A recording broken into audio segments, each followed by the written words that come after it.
அஸ்ஸலாமு அலைக்கும் வரஹ்மத்துல்லாஹி வபரகாத்துஹு. Good evening. ஓகே, நான் தமிழ்ல அடுத்த செஷனா இலக்கிய வரலாறுல சோழர் காலம்ன்றது நாங்க இன்னைக்கு ஸ்டார்ட் பண்ணி போவோம்.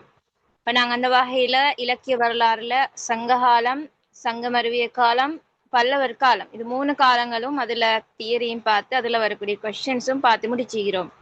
ஓகே, இப்ப சோழர் காலத்தை எடுத்தோம் அப்படின்னு சொன்னால், சோழர் காலத்துல அரசியல் நிலை எப்படி இருந்துச்சு, சோழர் காலத்துல சமய நிலை எப்படி இருந்துச்சு, சமூக நிலை எப்படி இருந்துச்சு என்ற விஷயத்த நான் தெரிஞ்சிருக்கணும். அந்த வகையில சோழர் காலத்துல அரசியல் நிலைமை எடுத்து நோக்கினா, இப்ப அரசியல் நிலைமைன்னு சொல்லக்குள்ள அதுக்குள்ள என்ன வார ஒரு ஆட்சி அவங்க எப்படி செஞ்சாங்க, எப்படியான காலகட்டத்துக்குள்ள கொண்டிருந்து அதுல இந்த அரசர்கள் எப்படி அந்த இதை கைப்பற்றி கொண்டாங்க, யார் யார் அரசர்கள் மன்னர்கள் ஆட்சி செஞ்சுட்டு இருந்தாங்க, இந்த விஷயங்கள் எல்லாம் தான் அரசியல் நிலைக்குள்ள வார. அப்ப இந்த சோழர் காலம் என்று சொல்றது கிறிஸ்துக்கு பின் 9ஆம் நூற்றாண்டு தொடக்கம் 14ஆம் நூற்றாண்டு வரையான காலம்தான் என்ன இந்த சோழர் காலம், 9 14 வரைக்கும். இப்ப நாங்க இதுல என்ன கொஸ்டின்ஸ் வந்தாலும் நாங்க ஒரு அறிமுகம் கொடுக்கணும். ஒரு அறிமுகம் கொடுக்கணும். அந்த அறிமுகத்துல நாங்க இதைத்தான் சொல்லுவோம், கிறிஸ்துக்கு பின் 9ஆம் நூற்றாண்டு தொடக்கம் 14ஆம் நூற்றாண்டு வரையான காலமே சோழர் காலமாகும். அந்த வகையில் போட்டு அதுல என்ன கேள்வி கேட்டாங்களோ அந்த விஷயத்துக்குள்ள மாதிரி நாங்க இன்க்ளூட் பண்ணி அறிமுகம் எழுதணும். ஒவ்வொன்றையும் அறிமுகம் எழுதுறது கொஞ்சம் கிளியரா ஈக்கணும். அதுக்கு கிளியரா அவடத்துல மார்க்ஸ் தருவாங்க. 2 மார்க்ஸ் போடுவது அறிமுகம் நல்லா கிளியரா இருந்தேன்னு சொன்னா. ஓகே, அப்ப இப்படி இந்த சோழராட்சி காலத்துல பார்த்தோம் அப்படின்னு சொன்னா ஏறத்தாழ 400 ஆண்டுகளை கொண்ட ஒரு காலம்தான் என்ன இந்த சோழர் காலம். இந்த சோழராட்சி காலத்துல அரசியல் நிலையில பல்வேறு சிறப்பம்சங்களை கொண்ட காலமாக இந்த சோழர் காலம் நோக்கப்படுது.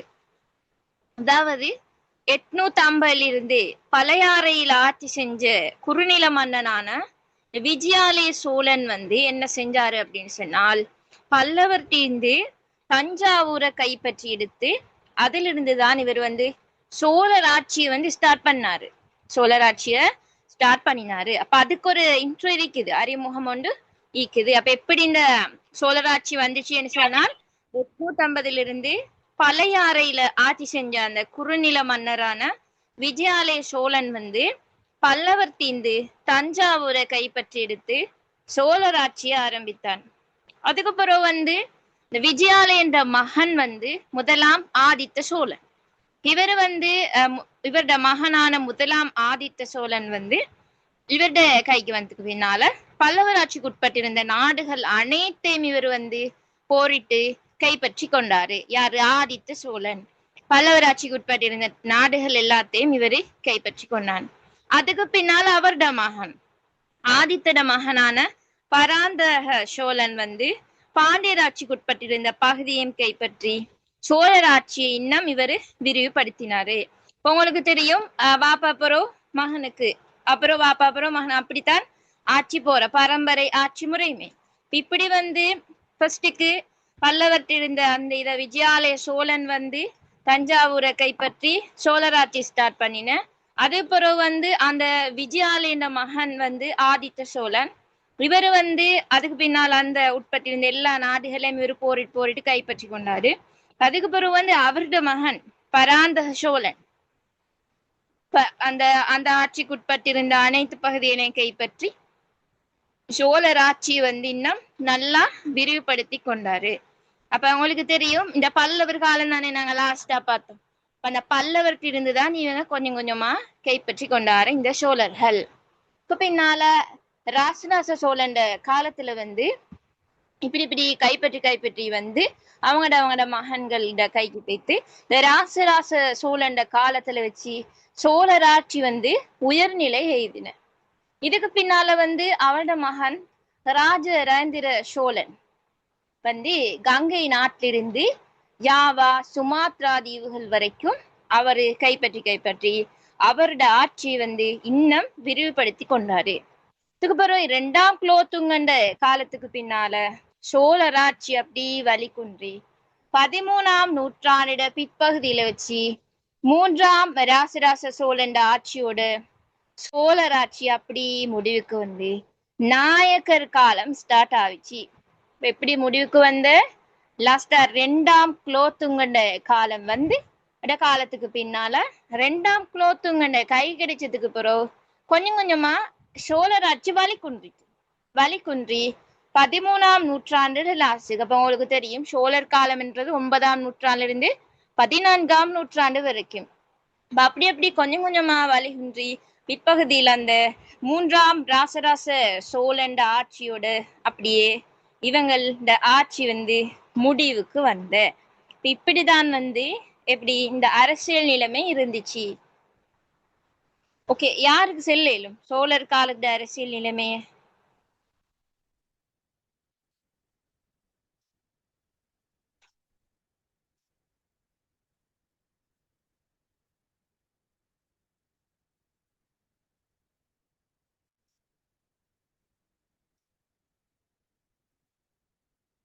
ஓகே, எல்லாத்தையும் சேர்த்து பார்ப்போம். இதுல டைமும் இல்லை ஒண்டா கேட்டு கேட்டு போறதுக்கு. சரி, நாங்க அடுத்ததா வந்து சமய நிலையை பார்ப்போம். இப்ப அவ்வளவும் பார்த்தது வந்து அரசியல் நிலை, யார் யாருக்கு பின்னால யார் யாரு ஆட்சி செஞ்சுட்டு வந்தேன்ட்டு. அப்ப உங்களுக்கு வந்து இவ்விடத்துல யாபம் வச்சு கொள்ளக்கூடிய கீ பாயிண்ட் என்னென்றால் அரசியல் நிலைன்னு சொல்லிக்கிட்டு அதுல அந்த பாப்பா அப்புறம் மகனுக்கு வந்து வந்து அந்த ஆட்சி செஞ்சத ஓடரை வந்து தெரிஞ்சுக்கொண்டா சரி. அப்ப உங்களுக்கு அதை வச்சு எழுதிக்கொள்ளு. அடுத்தது வந்து என்ன, சமய நிலைமை. அதாவது பல்லவர் காலத்துல வந்து அவங்களுக்குள்ளே முரண்பட்டு நின்ற சமயங்கள் வந்து சோழர் ஆட்சி காலத்துல என்ன நடந்தால் பகைமையின்றி வளர்ந்த. ஓகே, கொஞ்சம் வெயிட் பண்ணுங்க, அதான் முடிஞ்சு ஸ்டார்ட் பண்ணி.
ஓகே. இப்ப சமயநிலை எடுத்து பார்த்தேன்னு சொன்னால் சோழர் காலத்துல சமயநிலை வந்து எப்படி, இப்ப பல்லவர் காலத்துல பிறகுதான் சோழர் காலம் வந்து, அப்ப பல்லவர் காலத்துல அவங்களோட முரண்பட்டு நின்ற அந்த சமயங்கள் உங்களுக்கு தெரியும். இந்த பக்தி சமயம், பக்தி சாரா இலக்கியங்கள், பக்தி இலக்கியங்கள், வைணவ பக்தி இலக்கியங்கள் எல்லாம் தோன்றின. இப்படி அவங்களுக்குள்ளேயே முரண்பட்டு கொண்டு தான் இருந்தாங்க. இப்படி முரண்பட்டு நின்ற சமயங்கள் வந்து சோழர் ஆட்சி காலத்துல பகைமையின்றி வளர்ந்த, இதனால சோழர் ஆட்சி காலத்தை வந்து சமயப்பொறை காலம், பொற்காலம் இப்படின்னு சொல்லி அழைக்கப்பட்ட. அப்ப அப்படி ஒரு கேள்வி ஒன்று வரும் இந்த பகுதியில வந்து, சோழர் காலத்தை பொற்காலம் என அழைக்கப்படுவதற்கான காரணம் அல்லது சமயப்பொறை என அழைக்கப்படுவதற்கான காரணம். இந்த காலத்துல வந்து பார்த்தோன்னு சொன்னால் எல்லாமே சிறப்பாக விளங்கின இந்த சோழர் ஆட்சி காலத்துல. அதாவது ஒவ்வொரு மன்னர்கள் எல்லாம் வந்து அப்படி கிட்டத்தட்ட ஒரு 400 வருஷத்தை கொண்டு இருந்தது இந்த சோழர் காலம். அதால கொஞ்சம் ஒரு நல்ல ஒரு பொற்காலமாக, ஒரு சமயப்புரை காலமாக இந்த சோழர் காலம் காணப்பட்டது வந்து எங்களுக்கு குறிப்பிடலும். இப்ப நீங்க இது இன்ட்ரோ அறிமுகம் எழுதிக்கிட்ட உங்களுக்கு சொல்லலும் சமயப்புரை காலம் என அழைக்கப்படக்கூடிய காலம் அப்படி ஸ்டார்ட் பண்ணேலும், இல்லாட்டி பொற்காலம் என அழைக்கப்படக்கூடிய காலத்துல வந்து எழுந்த நூல்கள் பற்றி பின்வருமாறு நோக்கும். இப்படி நாங்க அந்த அறிமுகத்தை வந்து எழுதிட்டு தெரிஞ்சு கொள்ளணும். ஓகே, அப்ப இப்படி வந்து இருந்த டைம்ல வந்து இந்த மன்னருக்கும் மக்களுக்கும் இடையில நல்ல ஒரு ஆதரவு இருந்தது. இப்ப மன்னர் வந்து மக்களை அந்த ஆதரவோட நடத்தினதால தஞ்சை பெரும் கோயில், கங்கை கொண்ட பெருஞ்சோழபுரம் முதலான பெருங்கோயில்கள் எல்லாம் கட்டப்பட்டு அதெல்லாம் வந்து சமூக பணிகள்ல வந்து ஈடுபட்ட.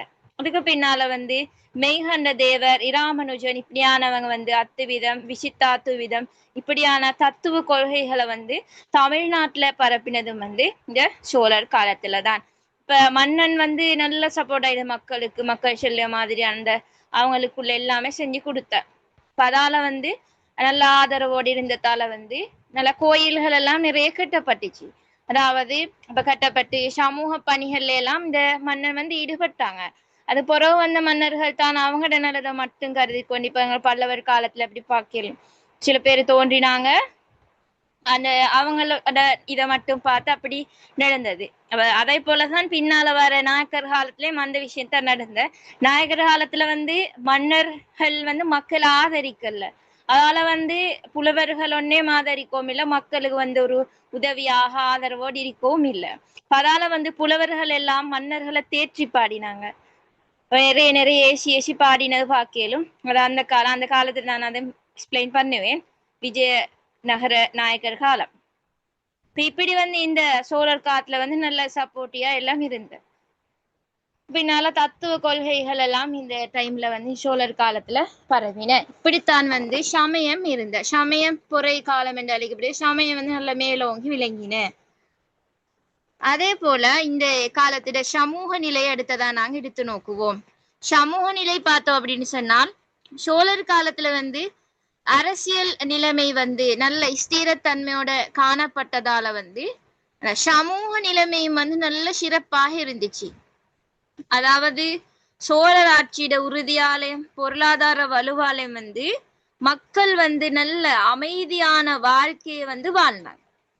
அதே போல அந்த நல்ல ஒரு சுமூகமான ஒரு சூழல் வந்து இருந்துச்சு. அதே போல உலகியலுக்கும் ஆன்மீகத்துக்கும் இடையில வந்து ஒரு முரண்பாடு ஒன்று இல்லாத ஒரு தன்மை காணப்பட்ட. இப்ப நல்ல ஒழுக்கமன்னு இல்ல, நல்ல முன்னைய காலகட்டத்தை விட ஒரு நல்ல இதா நல்ல ஒற்றுமையா எல்லாரும் இருந்தாங்க. ஒரு சுமூகமான நிலையும் இருந்த நல்ல உறுதி ஒன்று இருந்து இந்த ஆட்சியில. இப்ப கொஞ்சமாத்தான் நீண்ட காலம் அது நீடிச்சு. இந்த காலம் 400 வருஷம் கிட்டத்தட்ட ஒரு நல்ல ஒரு உறுதித்தன்மையோடு இருந்துச்சு. நல்ல பொருளாதார வழி இருந்த, அதாவது திரை சேரிகள் எல்லாம் நிரம்பி இருந்தது. உங்களுக்கு தெரியும், நாங்க ஐசி பாடத்துல வந்து சிற்றரசுன்னு சொல்லி ஒரு பாடம் வர, யாரா இது இதுல ஐசி எடுக்கிறவங்க? இஸ்லாமிய நாகரிகம்.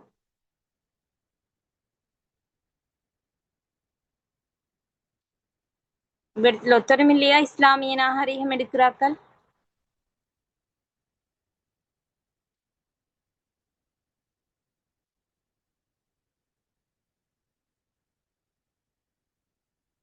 ஓகே, அப்ப அதுல வந்து நான் பாத்திக்கிறோம் இந்த சிற்றரசிகள் எல்லாம் சிற்றரசி என்ற ஒரு பாடம் ஒன்று இருக்குது. எஸ் உதா. ஓகே, சிற்றரசின பாடம் படிச்சிக்க நீங்க? கிரேட் 13 சிலபஸ்ல தான் இருக்குது. அப்ப அதுல வந்து பாக்கலும் அந்த ஒவ்வொரு அந்த பாடம் மக்களுக்கு படிச்சால விளங்குறல்ல, அதுக்கும் வந்து படிக்கலும் எங்களுக்கு அந்த ஒவ்வொரு சிற்றரசிகளோட பேரை வச்சு ஒவ்வொரு அந்த சிற்றரசு எல்லாத்தையும் ஒன்றா படிக்கப்படாது. அப்படி அந்த படிச்சுட்டு லாஸ்ட் டைமா நாங்க அதை எழுதி பார்த்தா பாடம் பார்க்கணும். அப்ப பொதுவாக வந்து சோழர் காலம் மாதிரிதான் அந்த சிற்றரசிட காலத்திலேயும் அந்த முன்னுக்கு இருந்தவங்க, அப்புறம் பின்னாலதான் வந்து பின்னாலதான் வந்து அந்த பகுதிக்கு அந்த சிற்றரசிகள் இதெல்லாம் வந்த பகுதி பின்னால் இருக்குது. உங்களுக்கு பார்க்கலும் சிற்றரசிகளோட தோற்றம் அது இதாவினது அதெல்லாம். அப்ப அந்த பின்னால வந்து பாக்குற டைம்ல ஃபர்ஸ்ட்டுக்கு வந்து நல்ல ஆட்சி வலு இது பற்றி எல்லாம் இருந்த, அப்புறம் அந்த கடைசிக்கு என்ன சரியில்லாதவங்க அந்த ஆட்சி வந்ததால ஒரு அது வழி குன்றின. அப்ப அதுல கொஞ்சம் தான் இந்த சோழர் காலத்துக்குள்ளேயும் உட்படுது, சோழர் காலத்துக்குள்ளேயும் உட்படுது எங்களுக்கு பார்க்கலும். இப்படி வந்து நல்ல உறுதியாலே பொருளாதார வலுவாலே மக்கள் வந்து நல்ல அமைதியான வாழ்க்கையை வாழ்ந்தாங்க. இப்ப மக்களுக்கும் மன்னனுக்கும் இடையில முரண்பாடு ஒன்றும் இல்லை, நல்ல உதவுறாரு, எல்லாம் கட்டி கொடுக்காரு. அப்ப அதே மாதிரி திரைசேரி நிரம்பி இருந்துச்சு. மக்களோட தேவைகளுக்கு வந்து இவரு அந்த பணத்தை வந்து செலவழிச்சு சமூக வேலைகள் எல்லாம் செஞ்சு கொடுக்காரு. அப்ப அதால வந்து சமூக நிலைமை வந்து நல்ல சுமூகமாக காணப்பட்டுச்சு. அதே மாதிரி ஆன்மீகத்துக்கும் இடையில முரண்பாடற்ற தன்மை ஒன்று இருந்தது. அப்ப அதுக்குள்ள வேலைகள் எல்லாம் செஞ்சு கொடுத்த, அப்ப அதால சமூக நிலைமை வந்து சிறப்பாக இருந்த. ஓகே, இந்த ஹிஸ்டரி வந்து நான் பார்த்துட்டோம். அடுத்ததா சோழர் காலத்தில் எழுந்த இலக்கியங்களை வகைப்படுத்துகின்ற கேள்வி. இதுல வந்து இலக்கியங்களை வகைப்படுத்துகின்ற கேள்வி வந்து ஒவ்வொரு மாதிரி வர எப்படின்றால் உண்டு வரும்.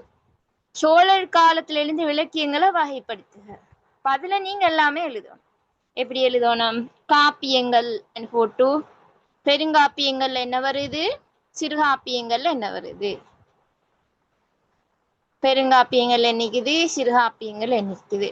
அதே போல பேரிலக்கியங்கள், சிற்றிலக்கியங்கள், அதே மாதிரி சித்தாந்த நூல்கள், இலக்கண நூல்கள், நிகண்டு இலக்கியங்கள், நாடக இலக்கியங்கள், உரைநடை இலக்கியங்கள், தொகுப்பிலக்கியங்கள், இப்படி இந்த எல்லாத்தையும் நாங்க எழுதுவோம். சும்மா கேட்டண்டா சோழர் காலத்தில் எழுந்த இலக்கியங்களை வகைப்படுத்துகன்னு கேட்டால். அதே போல அடுத்த ஒரு கேள்வி வரையிலும் சோழர் காலத்தில் எழுந்த சிற்றிலக்கியங்களையும் பேரிலக்கியங்களையும் பெருங்காப்பியங்களையும் சிறு காப்பியங்களையும் குறிப்பிடுக. சோழர் காலத்தில் எழுந்த பெருங்காப்பியங்களையும் சிறுகாப்பியங்களையும் குறிப்பிடுகன்னு வரையும். அதான் கேள்வி லாஸ்ட் வர வாசிக்கணும். அப்ப போன முறை வந்துச்சு சங்க காலத்துல வந்து அகம் சார்ந்ததுல வந்து சங்க காலத்துல புறம் சார்ந்த நூலை மட்டும்தான் அதில் உள்ளத வந்து பொருள் மரபு அடிப்படையில அப்படி வகைப்படுத்துற மாதிரி தான் கேள்வி. அப்ப அதுல நாங்க அந்த புறம் சார்ந்த நூலை மட்டும்தான் 2ஆ பிரிச்சு எழுதணும். அப்ப நிறைய பேர் எழுதி லாஸ்ட் வர வாசிக்காம அதுல சங்க காலத்துல வந்து எழுந்த நூல்களை வந்து சும்மா அதுல அறம் சார்ந்ததை மட்டும் பிரிச்சு எடுக்காம இந்த அகத்திணை புறத்திணை சார்ந்த ரெண்டுலேயும் உள்ளதை வந்து அப்படி பிரிச்சு எழுதிருந்தேன். அதால இன்னைக்கு மார்க்ஸ் குறைஞ்சு அப்படி அவடத்துல எழுதின நூலுக்கு மட்டும் மார்க்ஸ் போடு இல்லை, ஃபுல்லாத்தான் அதுல மார்க்ஸை குறைக்கி ஃபுல்லாவே 4 மார்க்ஸும் கிடைக்காது. இப்ப அதால அந்த கேள்வி வந்து நல்லா சரியா வாசிக்கணும். இந்த நூல்களுக்கு வந்து வர கேள்வி இப்ப அதுல வந்து இப்படி 2 மாதிரி வரையிலும் பெருங்காப்பியங்களையும் சிறு காப்பியங்களையும் வகைப்படுத்துகன்னு சொல்லி. அதுல வந்து பெருங்காப்பியங்கள்ல வந்து பார்த்தோம் அப்படின்னு சொன்னால் பெரிய புராணம், இந்த சீவக சிந்தாமணி, பெருங்காப்பியங்கள்ல சீவக சிந்தாமணி, வளையாபதி, குண்டலகேசி. அடுத்ததா வந்து சிறுகாப்பியங்களை வந்து நீலகேசி, சூளாமணி, யசோதர காவியம், நாககுமார காவியம், உதயனகுமார காவியம். அடுத்த வந்து பேரிலக்கியங்களுக்குள்ள வந்து கம்பராமாயணம், பெரிய புராணம், கந்த புராணம். சிற்றிலக்கியங்களுக்குள்ள வந்து நலவெண்பா, கலிங்கத்து பரணி, தக்கையாக பரணி, மூவருளா, குலோத்துங்க சோழன் பிள்ளை தமிழ். சித்தாந்த நூல்களுக்குள்ள வந்து திருவுத்தியர், திருக்களிற்றுப்படியார், சிவஞான போதம், சிவஞான சித்தியா, திருவருட்பயன், சிவப்பிரகாசம் இப்படியான நூல்களை வந்து எங்களுக்கு குறிப்பிடலும். அப்ப இதுல வந்து பார்த்தோம் அப்படின்னு சொன்னால் உங்களுக்கு பாடமாக்க வந்து ஈஸி மெத்தட் வந்து தெரியணுமே. இப்ப இதுக்கு வந்து நீங்க இந்த ஃபெஸ்ட் லெட்டர்ஸ் எல்லாம் வச்சு பாட்டு மாதிரி அப்படி என்ன சரி அப்படி பார்த்து வச்சுக்கோங்க. அதுல வந்து நான் ஃபர்ஸ்ட் பெருங்காப்பியங்கள் வந்து பார்த்தோம்னா ஷீவகு. பெருங்காப்பியத்துக்கு வந்து ஒரு ஷார்ட் நேம் வந்து ஷீவகு. ஷீவஹசினாமணி வலயாபதி குண்டலஹேசி. ஷீவகு.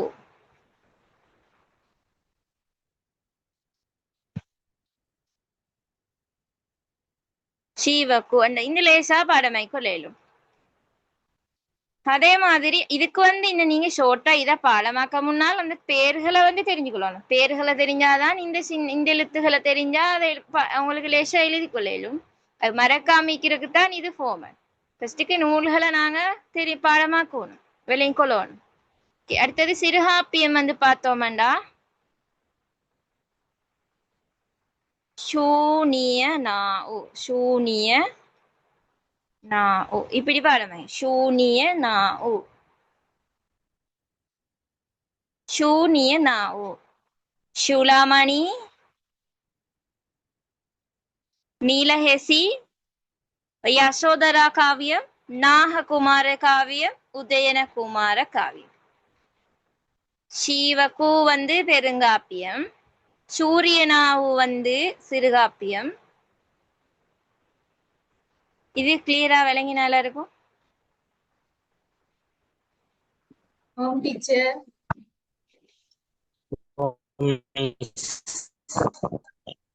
ஓகே, அடுத்தது வந்து பேரிலக்கியங்கள். பேரிலக்கியங்களும் சிற்றிலக்கியங்களும் இதை தனியா கேட்டு வரையிலும். சோழர் காலத்தில் எழுந்த பேரிலக்கியங்களையும் சிற்றிலக்கியங்களையும் வகைப்படுத்துகாண்டி கேட்டு வரையிலும். அப்ப அவடத்துல வைத்துக்கொண்டு நாங்க அந்த பெருங்காப்பியம் சிறுகாப்பியத்தை எழுதுறல்ல. அப்ப அப்படி உடைச்சுடைச்சுதான் கேள்வி வார மெயினா அப்படித்தான் வருது. சோழர் காலத்துல எழுந்த பேரிலக்கியம் சிற்றிலக்கியங்களை குறிப்பிட சொன்னா நாங்க இதுல பேரிலக்கியத்துக்கு எப்படி ஷோர்ட்டா பாடமாக்குறேன்டா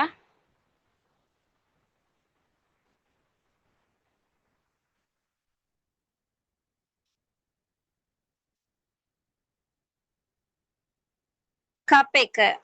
கப்பெக்கன்னு பாடமாக்கினா சரி.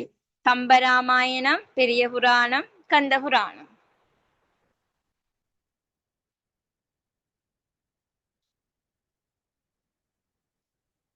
அதே மாதிரி சிற்றிலக்கியங்கள். சிற்றிலக்கியங்கள் வந்து கத்தனமூக்கு.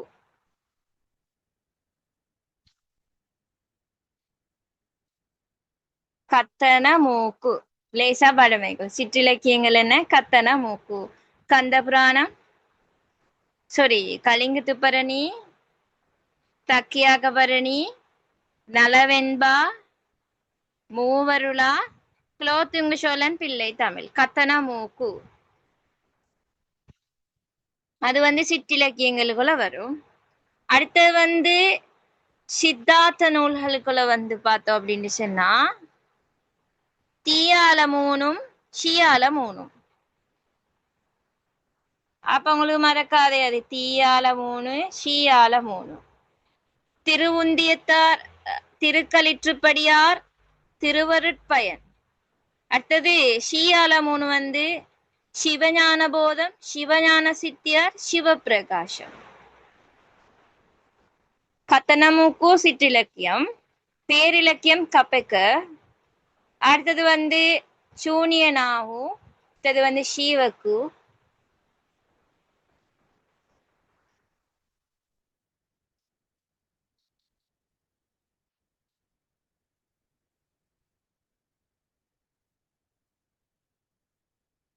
இலக்கண நூல்கள் பார்த்துன்னு சொன்னா பாருங்க, யாவால ரெண்டும், யாவால ரெண்டு இருக்குது.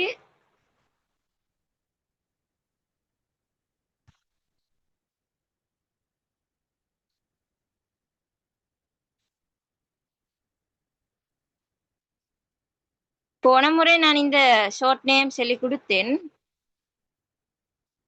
இவங்களுக்கு வந்து இலக்கண நூல்களுக்கு வந்து பார்த்தோம் அப்படின்னு சொன்னா நனேவின தவா நனே வினத்தவையா அந்த ஃபர்ஸ்ட் லெட்டர்ஸ் நனே நனே வின தவையா நனே வினய தவையா நன்னூல் நேமிநாதம் வீரசோழிய நம்பியகப் பொருள் தண்டியலங்காரம் வச்சனந்தி மாலை யா பருங்கலம் யா பருங்கல காரிகை.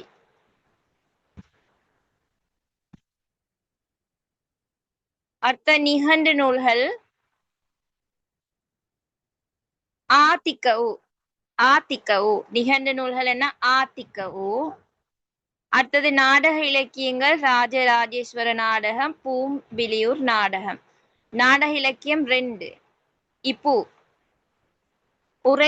உரைநட இலக்கியங்கள் வந்து தொல்காப்பியத்துக்கு இறையனார் இளம்பூரனார் எழுதினதும், தொல்காப்பிய சொல்லதிகாரத்துக்கு சேனாவரையார் எழுதினதும், தொல்காப்பிய பொருளதிகாரத்துக்கு பேராசிரியர் எழுதினதும், சிவஞான போதத்துக்கு மெய்கண்ட தேவர் எழுதினதும், யாப்பருங்கலம் வீரசோழியம் இலக்கண நூல்களுக்கு எழுதப்பட்ட உரைகளையும் எங்களுக்கு உரைநடை இலக்கியங்களுக்குள்ள சொல்ல இயலும். அடுத்தது வந்து தொகுப்பு இலக்கியங்கள் 12 திருமுறைகள் நம்பியாண்டார் நம்பியார் தொகுக்கப்பட்டது 4000 திவ்ய பிரபந்தம்.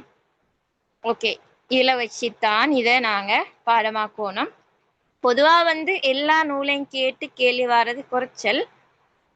அதுல பிரிச்சு பிரிச்சு வரையல். இப்ப நான் சொன்ன மாதிரி பேரிலக்கியங்களையும் சிற்றிலக்கியங்களையும் குறிப்பிடுக. அதே மாதிரி சோழர் காலத்துல இருந்த பெருங்காப்பியங்களையும் சிறுகாப்பியங்களையும் குறிப்பிடுக. இல்லாட்டி சோழர் காலத்துல இருந்த இலக்கண நூல்கள் உரை நூல்களை தொகுப்பு நூல்களை வந்து எடுத்து காட்டுக. இப்படி பிரிச்சு வரையலும். அதுக்குள்ள மாதிரி ஒவ்வொன்றை பார்த்து ஃபுல்லா இல்லை. ஃபர்ஸ்ட்டுக்கு வந்து எங்களோட வேலை இந்த நூல்களோட பேர்களை வந்து பாடமாக்குறது. கொஞ்சம் கஷ்டம் தானே பேர்களை யாது வைக்கிறது. அதுக்கு பிறகு யாது வைக்கிறதுக்கு வந்து இந்த சிஸ்டத்தை வந்து ஃபாலோ பண்ணு. ஃபர்ஸ்ட் லெட்டர்ஸை வச்சு நீங்களா ஒன்று கிரியேட் பண்ணீங்க. இப்ப கத்தன முக்குவன்னு சொல்றது ஒரு நாளுமே மறக்காது. கத்தன முக்குவன்னு சீவக்கு ஒன்றதும் மறக்காது, சூரிய நாமு ஒன்றதும் மறக்காது. அடுத்தது வந்து குப்பைக்கு நத்தேசி என்று சொன்னதும் வந்து மறக்காது. இப்படி நாங்க பார்த்து வச்சுக்கொண்டோம்னா எங்களுக்கு நூல்களை வந்து லேசா செய்யலும்.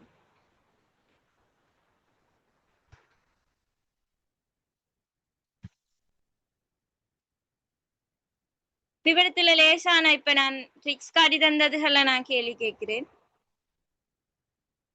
சோழர் காலத்துல இருந்த பெருங்காப்பியங்களுக்குள் என்ன வரும்?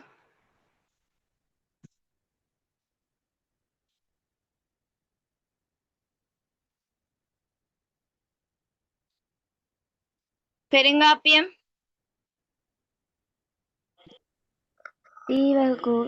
சிந்தாமணி, வளையாபதி, குண்டலகேசி.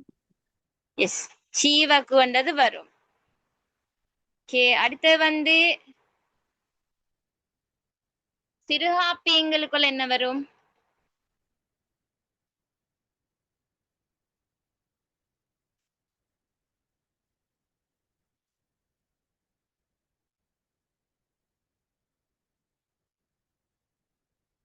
சூனியனாவு.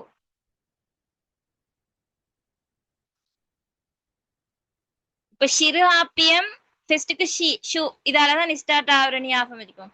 சூனியனா அதுவும் மறக்குது. ஈக்குவல எதுக்குள்ள வாரேன்னு சொல்லி இப்ப சிறுகாப்பியத்துக்கு ஃபர்ஸ்ட்டுக்கு வர்றது ஷூ அப்படின்னு ஞாபகம் இருக்கு. சூனியனாவு. அப்ப எப்படி வரும் அதுல?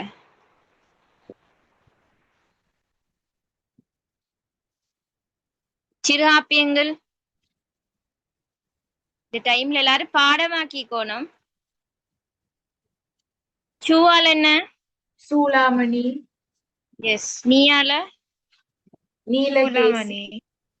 எஸ். நீலகேசி. நீலகேசி. யசோதர காவியம் ஜானாவுல. யசோதர காவியம். நாககுமார காவியம். உதயகுமார காவியம். உதயகுமார காவியத்துக்கு பெருங்காதை என்னும் சொல்லுங்க. ஓகே, அப்ப சூனிய நாவு என்றுதான் சிறுகாப்பியங்களுக்குள்ள வருது. இப்ப பெருங்காப்பியங்களுக்குள்ள என்ன வரும்? கத்தனப்பும், சிந்தாமணி, வளையாபதி, குண்டலகேசி. குண்டலகேசி, எது போல வரும்? மாத்தி செல்லப்படாது.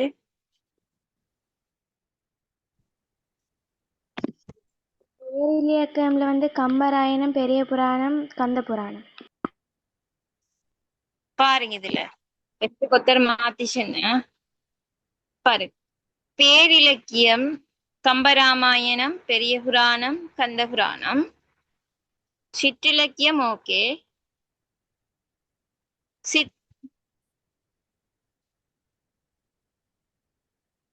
அடுத்தது பாருங்க, சிறுகாப்பியத்துலதான் வந்து சூனியனாவும், அடுத்தது வந்து பெருங்காப்பியத்துலதான் சீவக்கு வந்து பெருங்காப்பியத்துல வர. சிறுகாப்பியத்துக்குள்ளதான் இது வர சூனியனாவும் வர. பேரிலக்கியத்துக்குள்ள வந்து கம்பராமாயணம், பெரிய புராணம், கந்த புராணம். சிற்றிலக்கியத்துல வந்து நலவெண்பா, கலிங்கத்துப்பரணி, தக்கையாக்கப்புறம் மூவருலா, குலோத்துங்க சோழன், பிள்ளை தமிழ். அதுதான் கத்தனா முக்கு என்றது சிற்றிலக்கியத்துலதான் வரும். ஓகே. சித்தாந்த நூல்கள் வந்து தீயால 3, சியால 3 அப்படி பாடுவேன். தீயால 3, சியால 3 வர்றது. இப்படித்தான் நூல்களை பாடமாக்குற. நாங்க மத்த கேள்விக்கு போவோம்.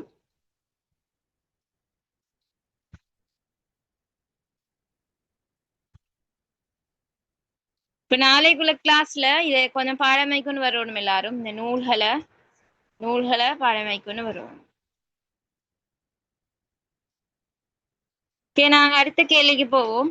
சோழர் கால இலக்கியங்களோட வந்து பொதுவான பண்புகள். இப்ப இதுல வந்து எல்லாத்தையுமே எங்களுக்கு கொடுக்கலும். பண்புகள் எல்லாத்தையும் பொதுவான பண்பு.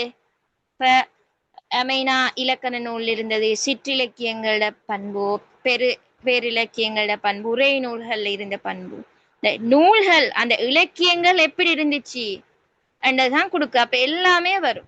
சில கேள்விகள் வார எப்படின்னு சொன்னால், சோழர் காலத்துல இருந்த சிற்றிலக்கியங்களோட பண்புன்னு சொல்லி, அப்ப அதுல சிற்றிலக்கியத்தில் உள்ள பண்பை மட்டும்தான் நாங்க எடுத்து எழுதணும். இப்ப இவ்விடத்துல கேட்டிக்குது வந்து பொதுவான பண்பு. அப்ப எல்லா நூல்லையும் மிகிறது சொல்லிடும்.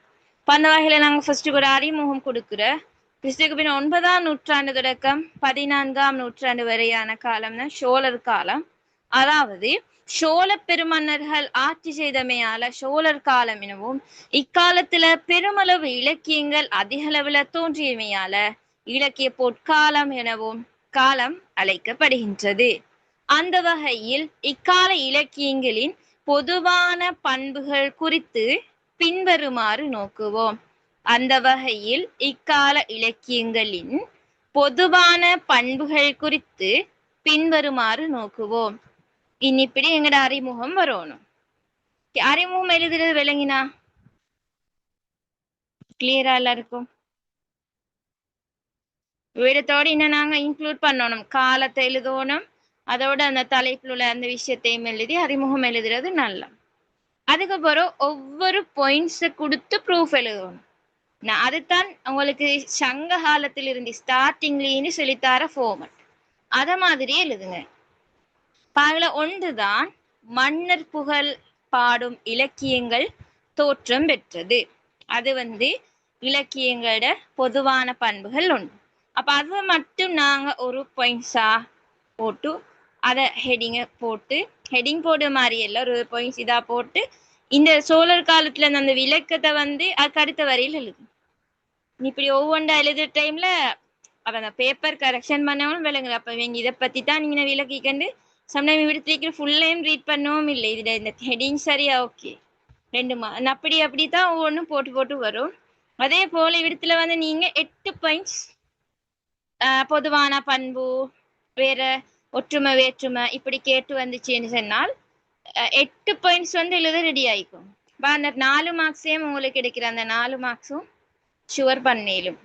5 மார்க்ஸ். அதாவது இந்த பகுதியில இலக்கிய வரலாறு பகுதியில காலங்கள் கேள்வி பொறுத்தவரையிலேயும் 15 மார்க்ஸ் தான் உங்களுக்கு கேள்வி வர. அப்படி 15 மார்க்ஸுக்கு கேள்வி வந்தா ஒரு கேள்விக்கு 5 மார்க்ஸ் போடுவாங்க. 3 கேள்வி தான் வரும். 4 வாரில் 3 கேள்வி தான் வரும். அவ்விடத்துல அதுல 3க்கு மார்க்ஸை வந்து போடுவாங்க. அதுல வந்து ஃபர்ஸ்ட்டுக்கு அந்த அறிமுகம் எல்லாம் நல்லா எழுதியிருந்தால் எனக்கு 2 வந்துட்டு மற்ற எல்லாத்துக்கும் சேர்த்து அடுத்த மார்க்ஸ் வந்து போட்டு டோட்டலா 5 போடு. அதே மாதிரி இது அரை மார்க்ஸ்ல இருந்து போடுவாங்க. 1 இருந்தெல்லாம் போடு, அரை மார்க்ஸ்ல இருந்து கூட்டு, அரையாத்தான் கூட்டு. அப்ப ஒரு பாயிண்ட் என்ன, மன்னர் புகழ்பாடு இலக்கியம் தோற்றம் பெற்றது. அதாவது சோழர் காலத்துல வந்து பார்த்தா அப்படின்னு சொன்னா மன்னர்கள் வந்து மக்களே புலவர்களே எந்த இத குறைபாடுமே இல்லாம பேணி பாதுகாத்து வந்தாங்க. அத்தோட புலவர்களை கொண்டு அவங்களோட புகழே மன்னர் குலாம்பர பரம்பரையை புகழ்ந்து பாடு நோக்கோட ஆதரித்தாங்க. இதனால வந்து ஒரு அளவு இந்த மன்னர் புகழ்பாடு இலக்கியங்கள் வந்து தோற்றம் பெற்ற. உதாரணமாக குறிப்பிடுவோமானால் சீவக சிந்தாமணி சீவகண்ட புகழையும் மூவருலா வந்து ராஜராஜன் விக்ரம சோழன் இவனோட புகழ் இதையும் வந்து புகழ்ந்து பாடினதை வந்து எங்களுக்கு உதாரணமாக குறிப்பிடலும். ஓகே, ஹெடிங்க போடு, பாயிண்ட்ஸை கொடுக்குற, அதோட விளக்கத்தை கொடுக்க. விளக்கம் பெருசானும் இல்லை, விளக்கம் வந்து ஒரு 4 வரி இருந்தா சரி, அதோட ஒரு ப்ரூஃப் உதாரணம் கொடுக்கு எந்த இலக்கியத்தில் இருந்து. இனி இது இப்படி நாங்க இலக்கிய வரலாறுக்கு விடை எழுதி வந்தோம் மனுஷனால் இதுதான் ஃபார்மட். உங்களுக்கு ஃபுல் மார்க்ஸ் எடுக்கலும், இப்படி தெளிவா விடை எழுதுறதுக்கு பார்த்துக்கோங்க. ஃபர்ஸ்ட் அறிமுகத்தை எழுதிட்டு அதுக்கப்புறம் ஒவ்வொரு பாயிண்ட்ஸா நாங்க எழுதுறோம். மன்னர் புகழ் பாடும் இலக்கியம் புகழ் வந்து இருந்ததை வந்து எங்களுக்கு காணிலும். அதுக்கு பின்னால் அதுக்கு ப்ரூஃப் எழுதுற, விளக்கத்தை எழுதுற. சோழர் காலத்துல வந்து இப்படி எல்லாத்துலயும் இப்படி எல்லாரையும் வந்து மறித்ததால வந்து புலவர்களை வந்து எந்த குறையுமே இல்லாம அவங்களோட இருந்ததால அந்த புலவர்களுக்கு வந்து நல்லா ஆதரித்து பரிசு பொருள் இதெல்லாம் கொடுக்கப்பட்டுச்சு. அதால வந்து அந்த புலவர்கள் வந்து அவங்களுக்கு பொருள் எடுக்கணும்னு தானே ஒரு மன்னனை வாழ்த்திப்பாடு. நாங்க அதை சங்க காலத்துல பார்த்தோம். இப்படியெல்லாம் செஞ்சதால வந்து என்ன நடந்துன்னு சொன்னால் இவங்க வாழ்த்தி பாடினாங்க. அப்ப அதால அந்த மன்னர்களை புகழ்ந்து பாடினது வந்து இலக்கியங்கள்ல காணப்பட்ட. உதாரணமா சொல்லென்றால் இந்த சீவக சிந்தாமணியில வந்து அந்த சீவகண்ட புகழை பாடிக்கிறதையும் மூவருளால வந்து ராஜராஜ சோழன் விக்ரம சோழன் அவங்கள பத்தி புகழை பாடிக்கிறதையும் எங்களுக்கு உதாரணமா குறிக்கலும். இவ்விடத்துல 3 விஷயங்கள் இருக்கு. நீங்க சரி ஒரு உதாரணம் கொடுத்தா போதும், நிறைய எடுத்து காட்டவும் தேவையில்லை. அந்த ஹெடி இதை போடு, பாயிண்ட கொடுக்குற, விளக்கம், ஒரு உதாரணம். ஓகே, ஃபுல்லா அதுக்குள்ள மார்க்ஸ் வரும். அதான் தெளிவா எழுதுற மாதிரி. அடுத்தது வந்து மத கருத்தை வெளிப்படுத்துற இலக்கியங்கள் வந்து தோற்றம் பெற்ற. அதாவது சோழர் காலத்துல வந்து மதங்களுக்கு இடையில முரண்பாடு நிலைமை ஒன்று காணப்படல, ஒரு நல்ல சுமூகமான நிலைமை தான் இருந்தது. அதாவது எம்மதமும் சம்மதம் என்ற நிலை காணப்பட்டதால வந்து ஒவ்வொரு மதமும் போட்டி போட்டுக்கொண்டு அவங்களோட மதம் சார்ந்த இலக்கியங்களால படிச்சு வந்து உதாரணமாக இந்த கந்த புராணம், பெரிய புராணம், எம்மளை செய்வத்த நூல்களான 14 மெய்கண்ட சாஸ்திர நூல்கள், சீவ சமய கருத்துக்களை உள்ளடக்கி சீவ சிந்தாமணி வளையாபதி இப்படியான சமண மத கருத்தை கூறுவது. அத்தோட இந்த நரிவிருத்தம் இப்படியான நூல்களை வந்து எங்களை குறிப்பிடலும். இப்படி வந்து நிறைய நூல்களை வந்து சொன்னதை வந்து எங்களுக்கு உதாரணமாக எடுத்து காட்டலும். அப்ப இந்த சோழர் கால இலக்கியங்களோட பொதுவான பண்புகள் உண்டாக எங்களுக்கு பார்க்கலும். மத கருத்தை வெளிப்படுத்துற இலக்கியங்கள் வந்து தோற்றம் பெற்றிருந்த. அதுக்கு பிறகு அதை எழுதுற இப்படியான நல்ல எல்லா மதத்துக்கும் வந்து சம்மதம் இருந்துச்சு. அதனால வந்து இந்த ஒன்றிலையும் வந்து ஒரு முரண்பாடு ஒன்றும் இருக்கல. ஒவ்வொரு மதமும் அவங்களோட மதத்தை வந்து முன்னேற்றிட்டு போனாங்க. அதனால தான் அந்த உரை நூல், இலக்கண நூல், தொகுப்பு நூல் அப்படின்னு சொல்லி எல்லாமே தோற்றம் பெற்றதை வந்து எங்களுக்கு குறிப்பிடலும். உதாரணமாக குறிப்பிடுவோமானால் குண்டலகேசி பௌத்த மத கருத்தை வந்து எடுத்துரைக்கிறத வந்து எங்களுக்கு உதாரணமாக குறிப்பிடலும். ஏதாச்சும் ஒரு ப்ரூஃப் கொடுத்தா போதும், அந்த மெயினா அந்த பாயிண்ட் கொடுத்துட்டு விளக்கம் ப்ரூஃப் அப்படித்தான் எழுதணும். அடுத்தது வந்து இந்த கால இலக்கியங்களோட பொதுவான பண்புகள் ஒன்றுதான் வந்து பல்வேறு அணிகளை கையாண்டிருந்தது. அதாவது உங்களுக்கு பார்க்கலும் சோழர் கால இலக்கியங்களை வந்து அதிகளவான அணி பயன்பாடு இடம்பெற்ற காரணம் வந்து நல்ல புலவர்கள் எல்லாம் வாழ்த்தி ஆதரிக்கப்பட்டதால வந்து அவங்க நல்லா ஒவ்வொன்றுக்கும் இப்போ ஒரு அரசர்களை வந்து பாடி டைம்ல அவங்களை நல்லா எக்ஸ்ட்ராவா பாயிண்ட்களை போட்டு அப்படி அவங்கள ஏத்தி அப்படி ஒவ்வொரு விஷயங்களை சொல்லி பாடினேன். எப்படி நல்லா அவங்களை எப்படி புகழ்ந்து பாடு அவ்வளோ இவங்களுக்கு பரிசு பொருள் அதெல்லாம் கிடைக்கும். அதால நல்ல அணிகள் எல்லாம் கையாண்டு இப்படி இடம் பெற்ற அந்த வகையில உவமை அணி, உருவக அணி, உயர்வு நவிச்சி அணி, தற்குறிப்பேற்ற அணி இதெல்லாம் கையாளப்பட்டதை வந்து குறிப்பிடலும். உதாரணமாக குறிப்பிடுவோமானால் கம்பராமாயணத்தை பார்க்கலாம். நான் படிச்சோம், இவ்வளவு நாள் படிச்சோம் கம்பராமாயணம். அப்ப அது வந்து சோழர் காலத்துல இருந்தது தானே. அப்ப அதுல உங்களுக்கு பார்க்கலுமே எல்லா அணியுமே இருக்கு. இப்ப ப்ரூஃபா அதை கொடுக்கு. கம்பராமாயணத்துல வந்து அதிகளவான அணிகள் கையாளப்பட்டதை வந்து எங்களுக்கு குறிப்பிடலும். அதுல ஒரு உதாரணம் ஒண்ணு சொல்லு. கம்பராமாயணத்துல கையாளப்பட்ட ஒரு அணி ஒண்ணு சொல்லும் பாப்போத்து. இவ்வளவு நாளும் படிச்சது எவ்வளவு அணிகள் பார்த்தோம்.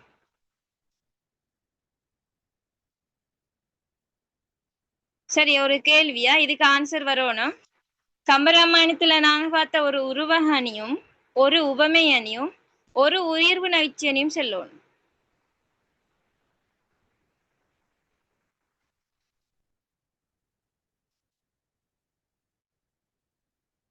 குயிக்கா, டைம் போகுது. லுஹா சொல்லு. பருஹா, ஹுதா,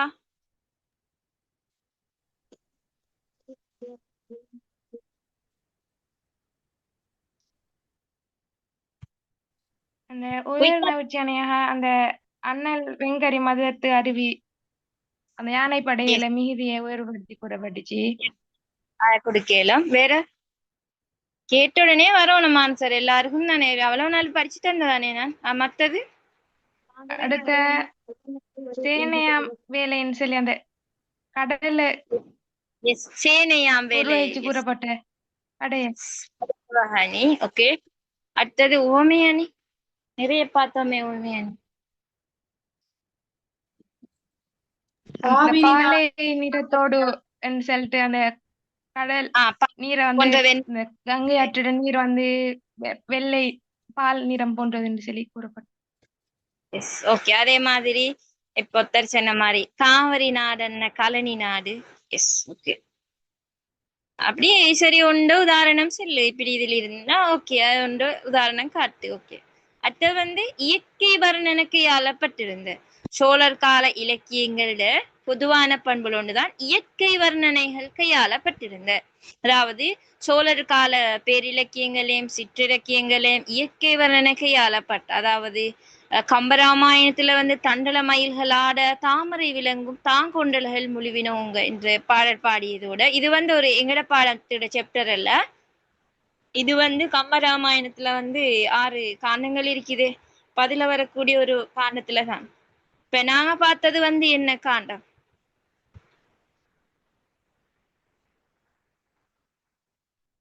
கம்பராமாயணம் எங்கட சிலபஸ் லீகிறதுல எந்த காண்டத்துல என்ன படத்துல லீகுது?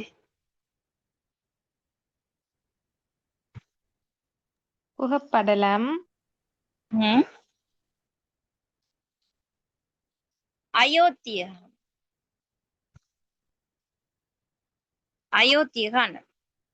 ஓகே, இது வந்து வேற காண்டங்கள்ல வந்து வந்ததாக எங்களுக்கு பார்க்கலும்.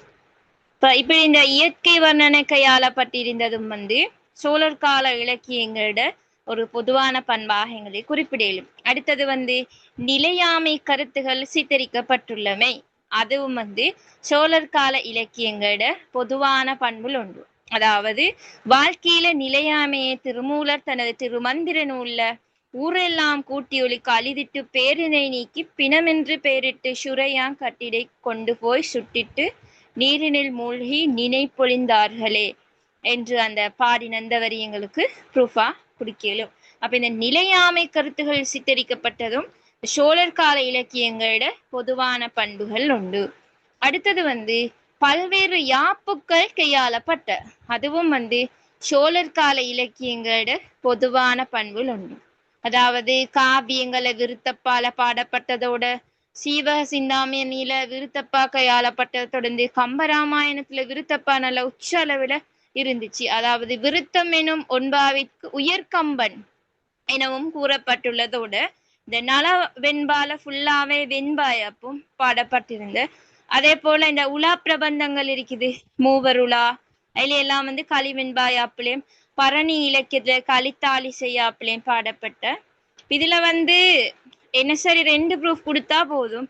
பல்வேறு யாப்புகள் கையாளப்பட்டதுன்னு கொடுத்துட்டு இந்த காலத்துல எழுந்த காவியங்கள் நிறைய காப்பியங்கள் கையாளப்பட்டன்னு சொல்லிட்டு காப்பியங்களை விருத்தப்பா வெண்பா யாப்பு கலிப்பெய்துகள் கையாளப்பட்டன்னு சொல்லிட்டு சரி ஒரு 2க்கு உதாரணம் சொல்லும். கலிப்பா கையாளப்பட்டதுல விருத்தப்பா கையாளப்பட்ட இந்த நூல்ல சீவ அந்த அந்த விஷயத்த கொடுத்தா சரி. பெரிய விளக்கம் எழுத போனாலும் அது உங்களுக்கு சம்டைம் அந்த பாடல் வரிகள் அது யாப்பம் இருக்காது. அப்ப அதால் அப்படி அந்த ஃபார்மட்ல எழுது. யாப்புகள் கையாளப்பட்டது இந்த யாப்புகள் இருந்து இந்த காவியங்கள் இருந்துன்னு சொல்லிட்டு அதுக்கு பிறகு அந்த 3 விஷயம் இருக்குதே கலிப்பா விருத்தப்பா அடுத்தது வந்து அந்த வெண்பா இந்த 3 விஷயங்களையும் சொல்லிட்டு வெண்பா இதுல கையாளப்பட்ட கலிப்பா இதுல கையாளப்பட்ட விருத்தப்பா இதுல கையாளப்பட்டன்னு உதாரணத்தை சொல்லுங்க. அடுத்தது வந்து வடமொழி செல்வாக்கு கையாளப்பட்ட அதாவது சோழர் காலத்துல வந்து வேத காம இலக்கியங்களை அறியும் வாய்ப்புண்டு ஏற்பட்ட அத்தோட சோழர் காலத்துல மன்னர்களால வந்து தமிழ் புலவர்களும் வடமொழியில தேர்ச்சி பெற்ற புலவர்களும் வந்து ஆதரிக்கப்பட்டாங்க. இதனால வந்து இந்த சோழர் காலத்துல வந்து பெரிய புராணத்தை தவிர அடுத்த எல்லா காவியங்களும் வந்து வடநாட்டு கதை மரபை பின்பற்றித்தான் எழுந்தது. உங்களுக்கு தெரியும் கம்பராமாயணம் வந்து ஃபர்ஸ்டுக்கு எதில் இருந்துச்சு?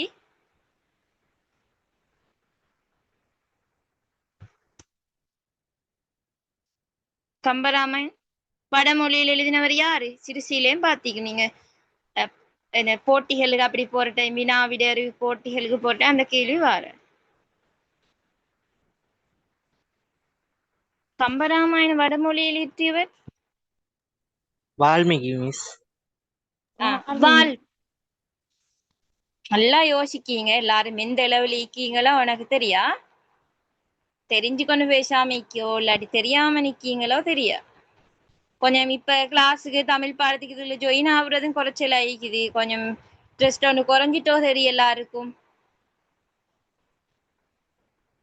வால்மீகி அப்ப மெயினா கம்பராமாயணம் வடமொழி தான் இருந்துச்சு. அப்ப வடமொழியுடைய செல்வாக்கு ஆளப்பட்ட அதுல இந்த மெயினா இந்த பெரிய புராணத்தை தவிர மத்தது எல்லாத்துலயும் வடமொழி காவியங்களாத்தான் இருந்த.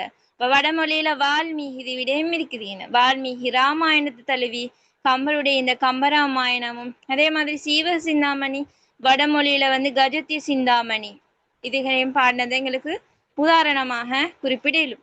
உங்களுக்கு லேசா வடமொழியில செல்வாக்கு கையாளப்பட்டது சொல்லிட்டு சோழர் காலத்துல இந்த விஷயங்கள் எழுதிட்டு உதாரணமாக கம்பராமாயணத்தை வடமொழியில எழுதியிருந்தாங்க. அப்ப வடமொழியில் இப்படி இருந்தது இந்த தங்களுக்கு ப்ரூஃபா கொடுக்கலும். அடுத்தது வந்து பல்வேறு இலக்கிய வடிவங்களோட தோற்றம் ஒரு பண்பாக செல்லும். பல்வேறு இலக்கிய வடிவங்களோட தோற்றம் காணப்பட்டது. அதாவது காப்பியங்கள் புராண காவியங்கள் தொகுப்பு நூல்கள் தத்துவ நூல்கள் பேரிலக்கியங்கள் அதே மாதிரி உலாக்கள் பரணி உலா பிள்ளை தமிழ் தூது என்ப அந்த அதிவடிவங்கள் இப்படியான பல சிற்றிலக்கிய வடிவங்களும் தோற்றம் பெற்றது வந்து எங்களுக்கு சோழர் கால இலக்கியங்களோட பொதுவான பண்பாக குறிப்பிடலும். அப்ப அதுக்கும் ஒரு ஹெடிங் எப்படி பல்வேறு இலக்கிய வடிவங்களோட தோற்றம் அதுவும் வந்து சோழர் கால இலக்கியங்களோட பொதுவான பண்புகள் ஒன்று. ஓகே இப்ப சொல்லுங்க எல்லாரும் சோழர் கால இலக்கியங்களோட பொதுவான பண்புகள் என்னென்ன பாயிண்ட் கொடுக்கு?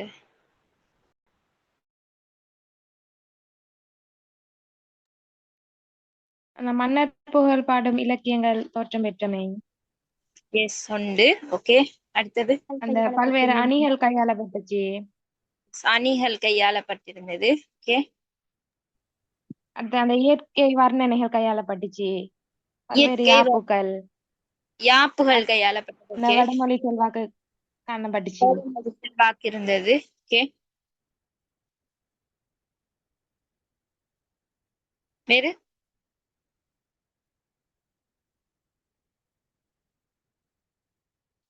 வேற 5 தான் சொன்னேன்.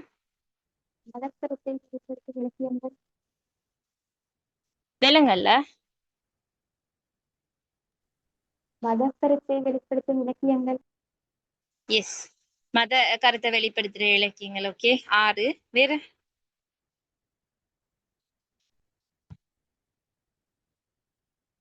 லாஸ்டா பார்த்தது பல்வேறு இலக்கிய வடிவங்களை கையாளும். எஸ் ஓகே, வேற நிலையாமை கருத்துக்கள் சித்தரிக்கப்பட்டுள்ளது. அதான் வரும்.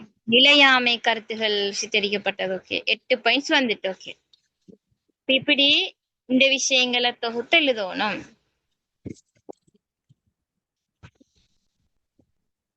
ஓகே, அடுத்தது வந்து அடுத்த கேள்வி வந்து நாங்க இன்னொரு கிளாஸ்ல வந்து அடுத்த கேள்விகளை பார்த்துட்டு போவோம். 3வது கேள்வியில இருந்து நாளைக்கு நான் டைம் எடுத்து உங்களுக்கு 2 கிளாஸ் வந்து போடுவேன்.